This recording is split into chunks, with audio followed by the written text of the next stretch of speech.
here's a creepy scarecrow that we made real quick. Actually out of a kimono that we ripped up, and a little Halloween mask off of the internet.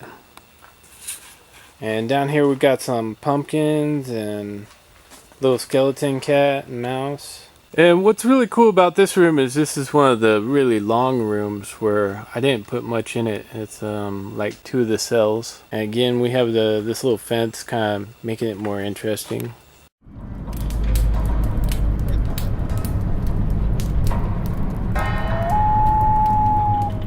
Now here again you can see that I took a whole lot of time and worked on, well, it doesn't actually take very long, but did a lot of detailing with the aging of the skeleton, and it really works out really well to make this stupid looking plastic skeleton look very authentic really quickly with just some spray paint.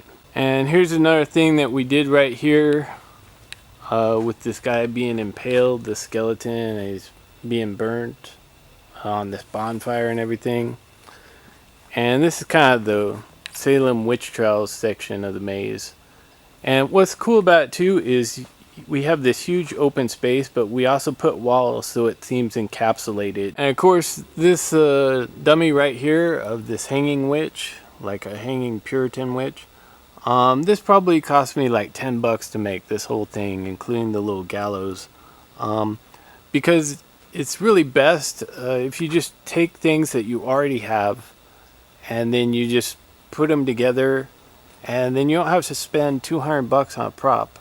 You just DIY that, and it's like $5 and you're done. And as far as all these little Halloween prop hands that you get from the Halloween store, they're all kinds of different funny colors and stuff, and none of them look very realistic. What I did is I just took some spray paint that was flat paint, and it was the color of skin, and then I just spray painted all of the hands at once for the whole maze, like 20 different hands, and so they all look pretty realistic.